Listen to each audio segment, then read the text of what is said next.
काम ये आपके श्रद्धा रूपी विश्वास रूपी बर्तन पात्र पे निर्भर करता है।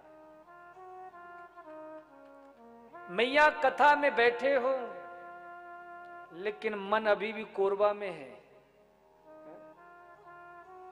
तो बोलो क्या फायदा। कथा में हो लेकिन दिमाग दुकान में ही है। बेटे ने अभी तक कितनी टीवी बेची, कितने फ्रिज कूलर बिके, तो भैया क्या फायदा। तो सबसे पहले क्या महत्वपूर्ण है, कथा में आप हो, स्वागत है आपका, वेलकम, पर आपका मन भी यहां होना चाहिए। आप लोग बैठे हो बहुत अच्छी बात है, पर मन भी है आपका कि नहीं, क्योंकि सारी समस्याओं का जड़ तो ये मन ही है। मन एव मनुष्याणाम कारणम बंध मोक्षणात्। मन ही तो महाराज संसार से बांधता है और मन ही संसार से पीछा छुड़ाता है। इसलिए संत गाते हैं ना, ये मन बड़ा चंचल है, कैसे तेरा भजन करूं। ये मन बड़ा चंचल है, कैसे इसे समझाऊं। जितना इसे समझाऊं, जितना इसे समझाऊं,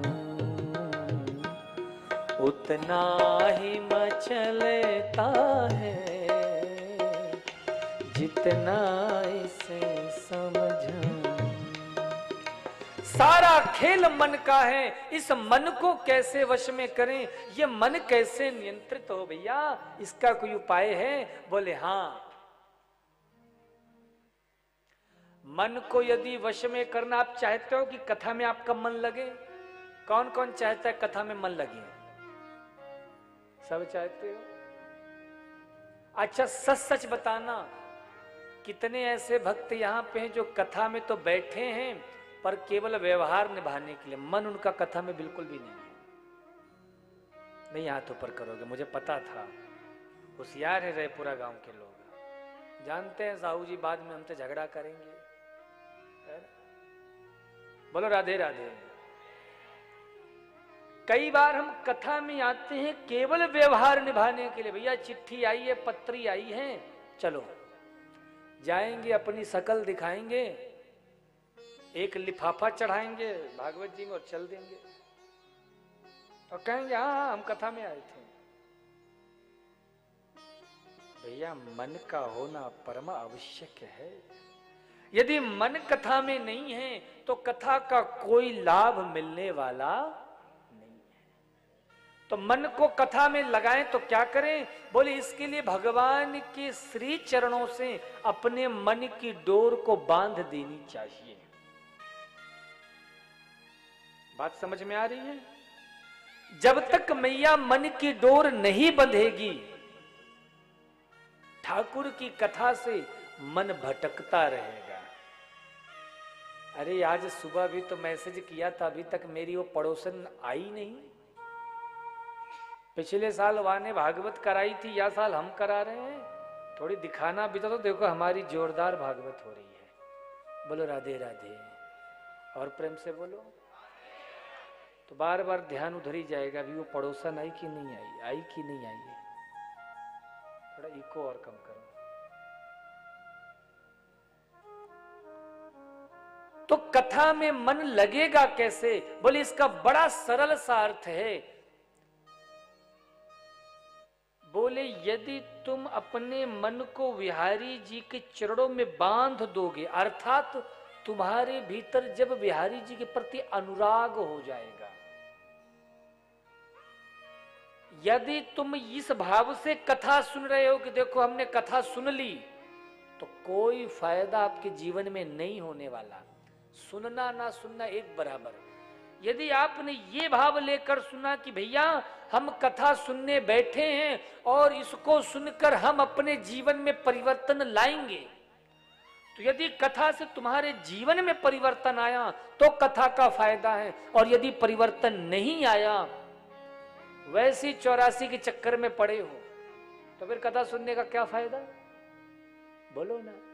फिर सुनना ना सुनना एक बराबर हो गया। इसलिए कथा श्रवण करो तो उसको जीवन में लागू करो।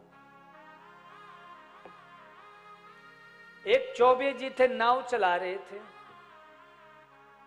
राम घाट से उनको जाना था तुलसी घाट, पूरी रात नाव चलाई। सुबह हुआ, देखा घाट के किनारे भीड़ लगी। केवट ने पूछा, भैया तुलसी घाट आ गया क्या? बोले नहीं महाराज, ये तो अभी राम घाट ही है। केवट ने कहा, हमने पूरी रात नाव चलाई तो अभी तुलसी घाट क्यों नहीं आया? किनारे में खड़े लोगों ने कहा, भैया लगता है भांग वांग रात को खाली थी क्या आपने? क्यों? बोले भैया नाव तो तुमने ठीक चलाई, लेकिन जो नाव में रस्सी लगी थी किनारे से बंधी हुई, वो रस्सी खोलना भूल गए। और जब तक रस्सी घाट से तुमने खोली नहीं तो नाव कितना भी खेते रहो, नाव आगे बढ़ने वाली नहीं है। इसी प्रकार से एक बार तुम अपने मन की रस्सी को इस भागवत जी से बांध के देखो, फिर तुम दुकान जाओ, मकान जाओ, व्यापार देखो, तुम कोरबा जाओ, शक्ति जाओ, बिलासपुर जाओ, लेकिन मन तुम्हारा कथा में ही लगा रहेगा। इसलिए मन की डोर ठाकुर के श्री चरणों से बांधो। भागवत के मंगलाचरण का प्रथम श्लोक है, जरा ध्यान से सुनना।